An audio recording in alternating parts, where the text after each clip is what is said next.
Hello, everyone, and welcome back to the Breakthrough Blueprint, where we talk to entrepreneurs about how they became successful today. And I have with me my amazing friend Aaron, and I'll hand it over to him to introduce himself. Hi, I'm Aaron Lemke. I'm a entrepreneur, a designer, um, musician. I spent 10 years working with a company that I founded called Wave XR. That was in the virtual concert space. We started right at the beginning of sort of the modern incarnation of VR, and I rode that wave for about 10 years until recently, where sort of stepping off into my own realm and working on a number of stealth AI projects right now. That's amazing. So, how did you even get started in VR? Yeah, it was something I always was interested in. I remember being a kid and reading those big eyewitness books. Do you know what I'm talking about? Mhm. And they were great. They'd be on a topic like medieval armor, or this one. There was one that was about like advanced weaponry, like advanced warfare. And so they showed some of the early VPL VR headsets. It was Jaron Lanier's company at the time, and I just thought that was so interesting as a kid. And I remember thinking, this was probably like fourth grade, like, oh, that'll never really be available to me. Like the technology is probably so far away, I'll probably never get to use that. And then cut to 2012. That's when the Oculus Rift Kickstarter happened, and I was actually working on another indie game project at the time, sort of my first foray into Unity and game development. And just that Kickstarter launched in the middle of that. And it was so compelling and interesting. The Leap Motion also came at the same time, which was a small hand tracking device. Both of those came at the same time. They were so interesting that I just thought, like, I have to go pause this other project and just go see what this is. Like, this is so interesting. I'm feeling this pull. Like, I need to go follow my intuition. So yeah, I got the headset and I got the Leap Motion and I just started building stuff. Wow, that's amazing. So, you also started other companies or sold other games prior to starting Wave, right?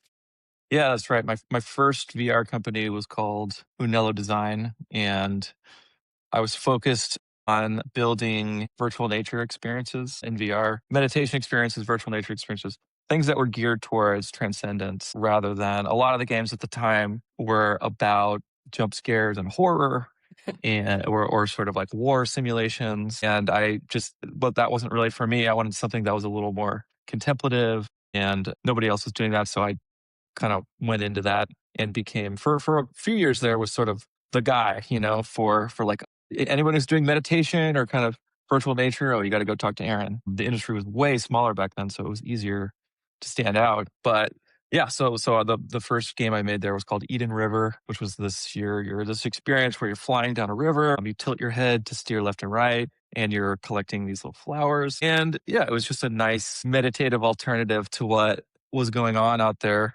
And I used to just go to all the conferences with my laptop, plug in the headset, throw people in it. And I also had a small USB powered fan that I would turn in once they start flying down the river. So they get this like tactile feedback response. That was really fun. And then after that, I made a game called Waking Man, which was just like a very basic experience, trying to simulate an out of body experience. So you're just kind of like sitting there looking out at this landscape, and then slowly your perspective like comes up and leaves your body, your virtual body, and then sort of hovers above there. And it was really cool. And I still haven't seen anything else recently that's like trying to get at that feeling. I thought it was really interesting. That was just one of the other little meditative things I did. I made another thing called Zen Zone, which was for the Gear VR. And that was a series of guided meditations and kind of like visualized body scan. So body scan is like a technique I'm sure you know about in meditation where you sort of visualize, and focus on different parts of your body and scan all the way up from the top down or the bottom up. And so I kind of visualized that in time with the voiceover meditation, and it created this really cool kind of synergistic experience that I thought was really powerful.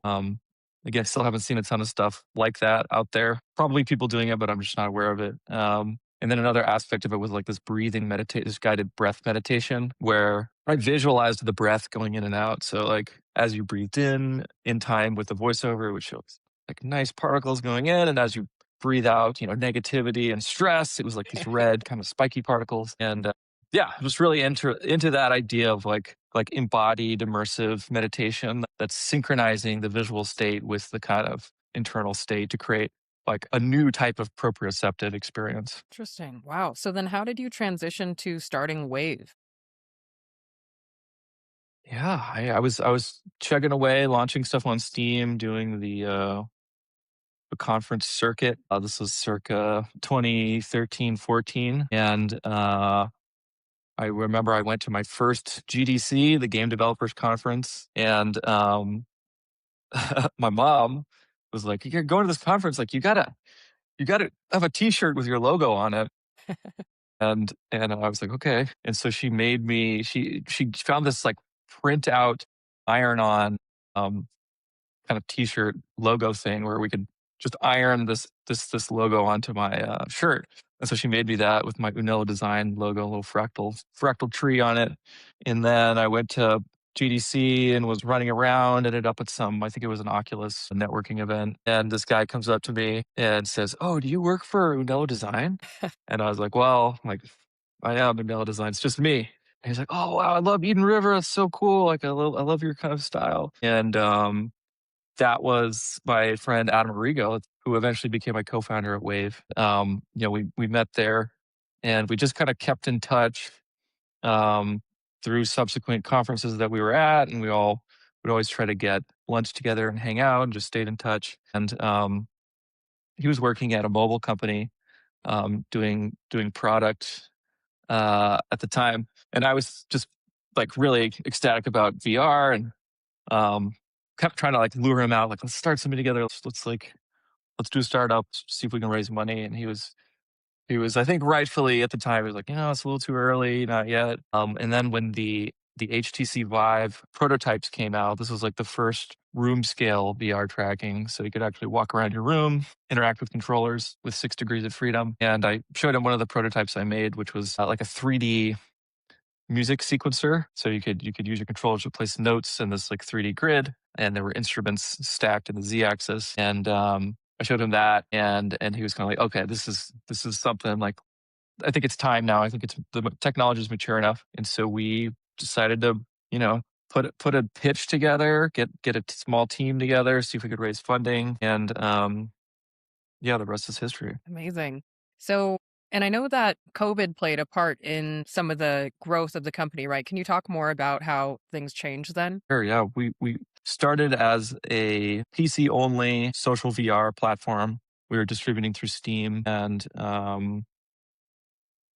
was a really small market at that point. We had a small but devoted user base that were building concerts on their own and throwing concerts for each other, which was really cool. And we were also offering like premium first party concert experiences with people like the Glitch Mob and Toki Monsta and Imogen Heap. So that was cooking along for reasons beyond our control.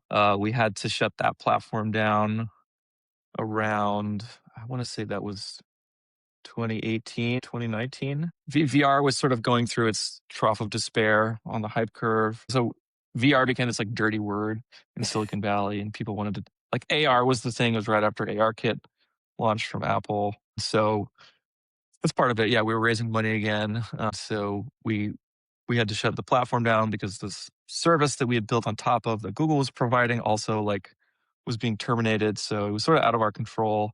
And we decided to make a little micro pivot into just like live streaming, interactive live stream concerts. And that was a really good decision. We did that right before the pandemic. And then that let us reach a much wider audience because now you don't require all of your users to have this like really clunky, expensive VR device and set it up and have a PC. It was really a lot of friction back then.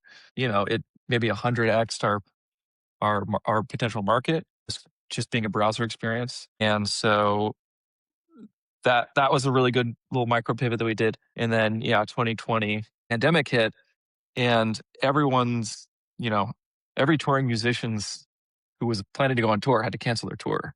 And so we got hit up by all kinds of people. The ones we ended up working with were, John Legend, Alice in Wonderland, The Weeknd, Justin Bieber. These folks all couldn't tour, couldn't play shows. And so we were in the right place at the right time to be able to offer them something to where they can still perform live, offer a really cool, unique, interactive experience, and like stay in touch with their fans and still like engage with their fans. So yeah, that was really the silver lining of COVID was for us. We got a lot of really good shows out of it.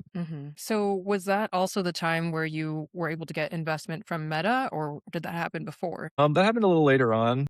That was back when VR became cool again, which I can't remember when that was, but it was probably around the time that Meta changed their name from Facebook to Meta. Hmm. They really doubled down on their investment in VR, both on the hardware side and the software side. And as part of that, we're looking to fund unique platforms like ours. And so we executed another micro pivot from streaming, interactive live streaming, back into VR because it just seemed like that's where the market was going again. Meta released their Quest 2 product, which was pretty powerful, like powerful enough to run a good experience on a mobile chipset. And so we also decided to switch engines at that time. So we moved from Unity to Unreal, and that was more or less a ground up rewrite of the whole platform front end and a lot of the back end too. So that took us, a few years to execute. And yeah, we ended up in a place getting some funding from Meta. That partnership is changing right now. That's probably all I can say about that. Got you. So when you're doing these live concerts, who was your favorite artist to work with, or some of your favorite artists? I really like working with the smaller artists, Hmm. honestly. Yeah, I mean, with the bigger artists, you're usually just talking to their creative lead. It's not like me and Bieber were in a room like whiteboarding together. We're just talking to his like creative lead, and their teams were great, but they're not always as collaborative, I would say. Hmm. Whereas working with somebody like Toki Monsta or the Glitch Mob or even Imogen Heap, they're just like they're in it and they see the potential of the technology and they're really excited by it. And they're coming to the table with good ideas. Yeah, they were just like great to work with. And I think Glitch Mob especially just because um their sort of ethos and vibe overlaps a lot with ours. And they work with this studio in Los Angeles called Strange Loop Studios that did a lot of their concert visuals. And in this case, had made a really cool set of music videos for their album. So and we worked really closely with Strange Loop Studios on some other projects, and they were kind of like our unofficial sister company early on. We collaborated a lot, and so they had made these awesome music videos for Glitch Mob and had a bunch of 3D assets already and a bunch of really cool visual and creative design. And so we just kind of hopped in and said, well, let's make this a VR experience. And so they were game to help with that. And Glitch Mob was down for us to try some really weird stuff. There's still videos of that one online. That one's probably the most esoteric one that we made, but also one of my favorites. Awesome. Yeah, it's great to see that you've been able to build this career and this company, combining all of your passions for design and games and technology and music. And then now you're transitioning to a new phase. Can you talk about what you're working on next? Yeah, I'm in the middle of learning and researching what types of products will be useful in the age of AI. Hmm. I think there's never been a better time to start a company. Yeah.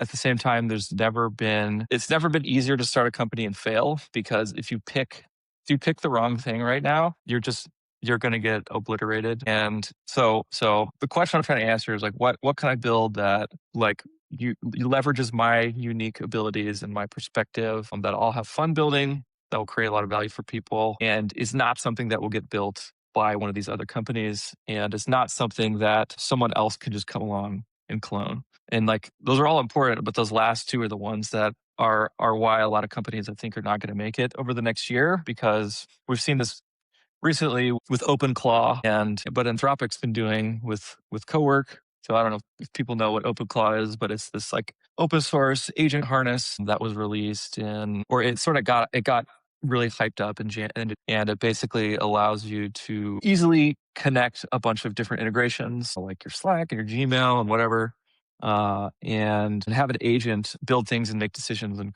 create stuff with those integrations. I'm oversimplifying it, but it was sort of the first like open agent harness that people really got their hands on. And Eventually, they got bought by OpenAI, and sort of rolled into that whole behemoth. But over the past few weeks, we've just seen Anthropic like systematically release every single feature that OpenClaw has, and just do it in a much more safe and secure, trusted way. Mhm. And so, yeah, OpenClaw was kind of like a fun open source project for this guy, Peter. So he wasn't trying to turn it into a profitable business, but it's a good example of how like software is not a defensible moat anymore. Anyone Mhm. can recreate the software that you've done unless you have some like very specific data set that only you have access to, or you're doing something that's like extremely difficult. But even that I think is going to go away as coding gets better. Mhm. So yeah, the ability to like the question now is not like it's not just what do I build? It's what do I build that is defensible that other people aren't going to build. Totally, yeah, and I know that can kind of be hard to predict, but I'm curious, like, what you learned attending GDC this year. Like, what's the game industry's stance on AI? Yeah. Game industry, it's kind of two groups. There's the people who are terrified of AI and hate it and think it's going to steal their job. And there's the people who are more like me who are really energized by it and see the potential and trying to learn as much as possible. So it was interesting.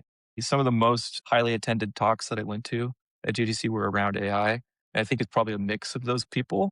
Yeah, yeah, and I think those groups kind of exist across society. In games specifically, there's like this extra extreme vitriol for AI. You've probably seen some of this, like games are getting awards stripped away because they found out that like one texture that was like a placeholder was generated with AI, and I think it's kind of ridiculous. But I also get where they're coming from. Like they're worried about job displacement and stuff like that. Well, I forget who it was, but after all of that kind of went down, there was somebody, it may have been Tim Sweeney or somebody, or Gabe Newell, like tweeted, "Look, like guys, we're gonna use AI to make games. Like it's just too much of a cost saver to not do this." Mhm.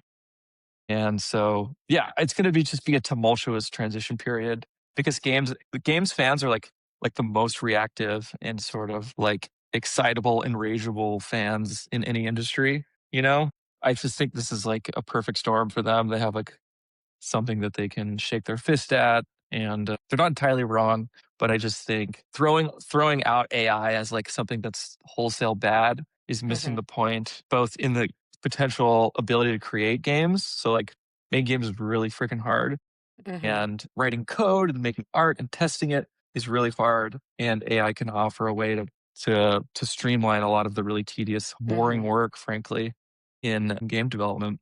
So that's like the development side, but also on the actual game side, AI is just going to open up so many new game types of games, types of Yeah. interactions with characters, and we haven't even seen that yet. And I think once those games start coming out and really open people's eyes to the potential, I'm hoping then we'll see like kind of a leveling out of this like rage that we see amongst gaming fans. Because I do think, if you're an indie developer, like AI is the greatest thing that's ever happened to you because you can make X the level of polish and feature set of your game. And as a lover of games, like a game player, games are about to get way crazier and way Mm. cooler.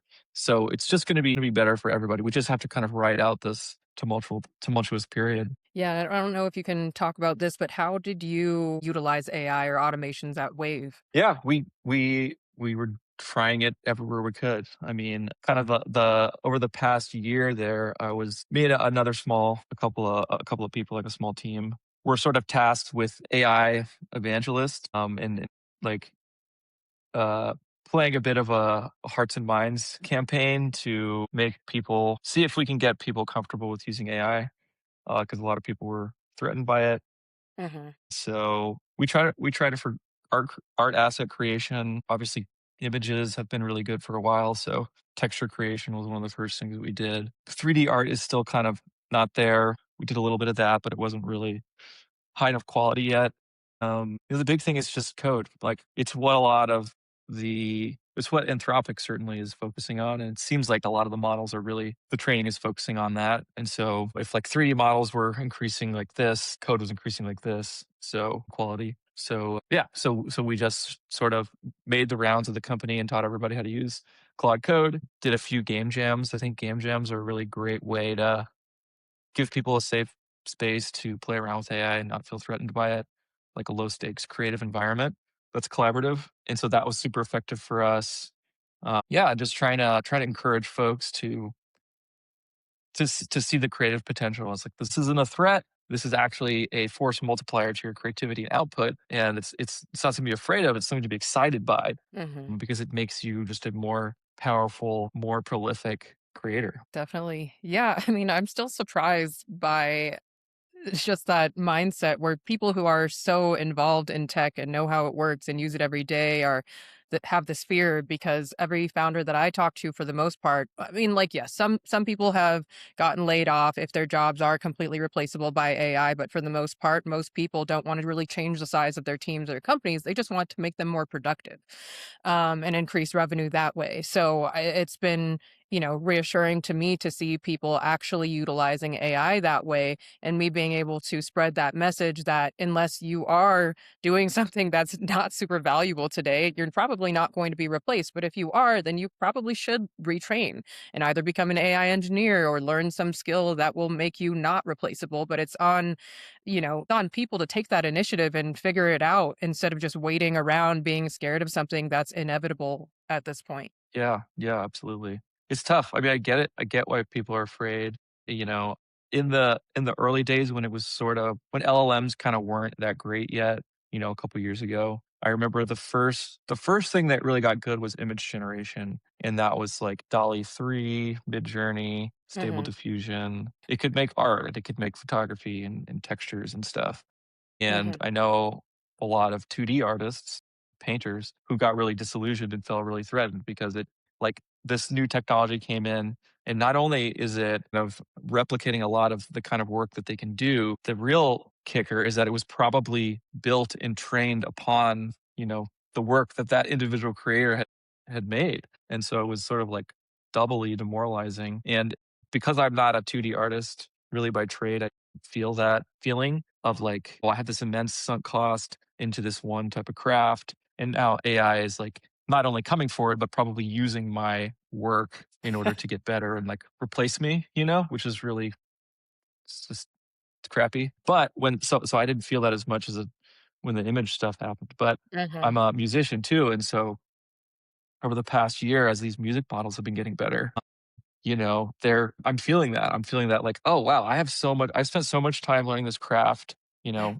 writing music, playing music, recording, producing. That like now is just kind of being evaporated by things like Suno, where mhm, you could just instantly summon like a really well made, really well produced mixed track.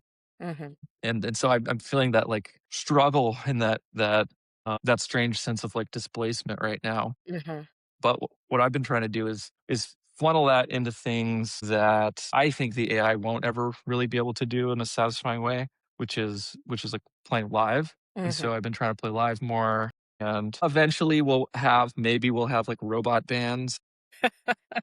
Like people are kind of doing that already, but it's just a novelty. And I think ultimately you're always still going to want to people are still always going to want to watch human bands play live. It's like that's one of the things that's safe.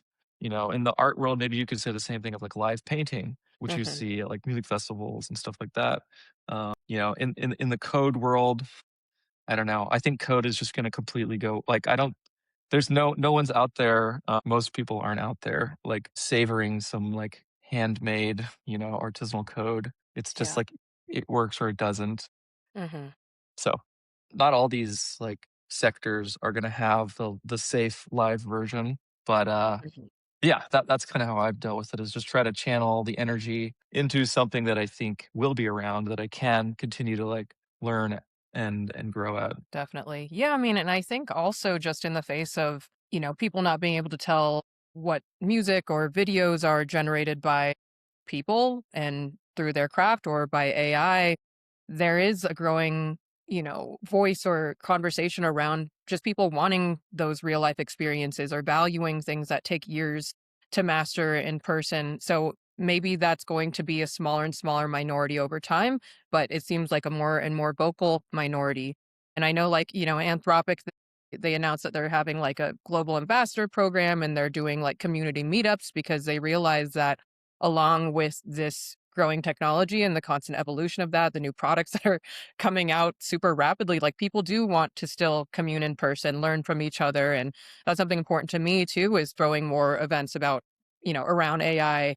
So people can learn because a lot of people have this fear of being left behind and this FOMO that they're not doing enough or that, oh, my competitor's doing this. So I need to get on the bandwagon. And that's why, we've built this AI architect program where we just help business owners with a trained AI engineer come into their business and automate or systematize whatever they need, the biggest pain points, the most manual processes, data entry, the things that have the most human error, so that people don't have to worry about trying to learn it themselves. They could just have somebody who's an expert do it for them. Totally. Yeah. But I guess then what are you most excited about this year? Excited about the rate at which coding models seem to be improving. Was something changed around the turn of the new year where I think it was we got Opus 4.6 from Anthropic, and you could just do really, really big complicated things for the first time. And the model was able to hold its context and manage its memory and everything. It's kind of shocking, the amount of code and complexity that one person can build now with one of these tools. So I'm just excited about seeing that trend continue because I'm constantly tinkering with stuff. It's just meant that like the sphere of what my capabilities keeps expanding. And so, for instance, now I'm finally learning about you know, how to do deep reinforcement learning. If the models are at a point where, we can work on this and it can handle setting up all the scaffolding to do, a distributed GPU cluster training run. And it can explain that to me because I don't know how to do that. But yeah, it's like unlocked these kind of superpowers Mhm, that I never really thought that I would be able to wield or do. So seeing that continue, I think is going to be really wild. mhm, It may be the case that this time next year, vibe coding doesn't even exist anymore. Like everything is just, it's just does exactly what you want, mhm. and you don't have to like iterate, and it just like nails it, and it knows you Yeah. well enough to get it exactly right on the first try. So I'm trying to also savor this moment a little bit because it's like really empowering and fun Mhm, to iterate with these things. Yeah. Other stuff I'm excited about is that we haven't felt the dawn of assistance yet in AI. Everybody knows that that's coming. mm, We're still sort of riding the wave of agents and like agent orchestration. And I know more and more people are using tools like Whisperflow to just talk directly to their agents. And it seems obvious that talking to some other kind of entity back and forth, having a voice back and forth is like the way that we'll do everything. mhm, I'm not even going to need user interfaces to do my day-to-day work necessarily. I'm just sort of talking to this entity, getting things shown to me for review and feedback. Yeah, so that's coming. So I'm working on some tools around that too that I think are really cool. mhm, I'm also excited about hardware. Like this is another realm, kind of like this machine learning stuff that I've always felt like is outside of my capability. I've felt the same way about hardware, like electronic hardware design, consumer electronics. But there's a number of tools now that are leveraging AI to let you build PCBs or like really easily source components. Google Gemini is actually really good at just making schematics for electronics that are like pretty workable. yeah, And then yeah, there's a tool called Flux AI that's helping with this too. There's folks building MCPs for SolidWorks and Adobe Fusion, like the actual programs that you use to build these things in 3D and design them. And so that's one thing that I'm trying to level up on and keeping an eye on, and I'm really mhm, excited about because yeah, like I said, software, it's really changing rapidly. It's hard to predict where it's going to go. It may be the case that if you believe Elon, like by the end of the year, guys are just they're not even writing code; they're just assembling binaries directly, which is kind of a crazy thought, but it's totally plausible. Maybe it'll take longer, but it probably will end up there.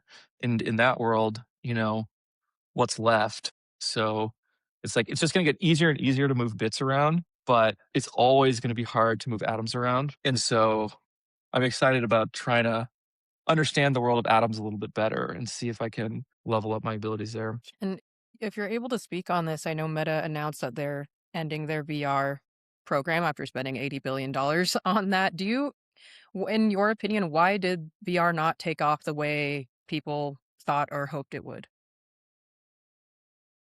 I think it's a few things. One is the form factor is just really rough. Nobody wants to put this giant thing on their face, even if the experience is really good. And Mhm, you especially don't want to wear that for multiple hours a day. Two, I would say just the software ecosystem. Like I think Wave was we were building a really great product. A lot of the games that I saw, they're just kind of there wasn't really a killer app mhm, that made the product like made the form factor worth it. Yeah, I think those are the big ones. There's also probably more that can be done. Like Meta was taking a very much games and entertainment approach. It mhm, seems like maybe Apple is taking more of a productivity approach, which could yield better use cases that are like more functional and actually like improve your ability to get work done. It was a good training ground for everybody and continues to be with Apple and with Valve and everybody else still doing it. A good training ground for augmented reality or for mixed reality or whatever you want to call it. mhm, And that seems to be where Meta is kind of putting more of their effort, is in the glasses mhm, because everybody knows that's where it's going. And Meta has a great product there. They've really got a hit with the Meta Ray Bans. mhm. Yeah, so VR is kind of a stepping stone, I think, to that form factor, which is gonna be great. Ironically, though, when we get to glasses, I think it's this thing that it's been in sci-fi for years, and um, everybody's like really wanted these AR glasses forever. And Mhm, I think it's just such a hard problem. It's taken us a long time, and when we do finally get there, we're gonna have it for like I don't know, 10 years, 20 years, mhm. and then it's just gonna be neural implant. Like it's just going to be way better and more efficient to just have a chip. The experience will be a million times better. The bandwidth will be better. So yeah, there's like, just for the amount of time that we've spent pining over this technology, we're not really going to have it for that long. Interesting. Yeah, it's really interesting to think about those things, what comes next and implants and because I've seen people with like an NFC implant like in their hand and at conferences they'll Mm. just go around like using that to trade information, share contact information with people. So I've just like seen interesting things like that. But thinking about the future of like actually putting things in your body and potentially allowing other people to control it's just like, yeah, we're transitioning more and more into this like sci-fi world and things are changing really quickly. So, yeah, it's going to be Hmm. interesting to see what happens in the future. Kind of I'm ready scary. for it. Bring it on. I'll take the chip. I'm ready. Love it. Cool. Well, do you have any travels planned this year? Or are you planning to do any of that? I'll probably go up to Seattle. Mm-hmm. I got some family up there, and there's some folks up there that I've been collaborating with. Hmm. Probably go to Los Angeles. I'm feeling the pull towards San Francisco. That's kind of the epicenter of all this. Yeah. So a good friend of mine just moved there, so I'll probably be visiting and trying to kind of get into the AI scene out there, see what's going on. Nice. Well, I'm excited for you. Maybe we could do another episode in another like 6 to 12 months and see what you're doing then. Yeah, absolutely. Amazing. Well, thank you so much for joining me today. Thank you. This was fun. Thank you. And for everyone else, please tune into the next episode of the Breakthrough Blueprint.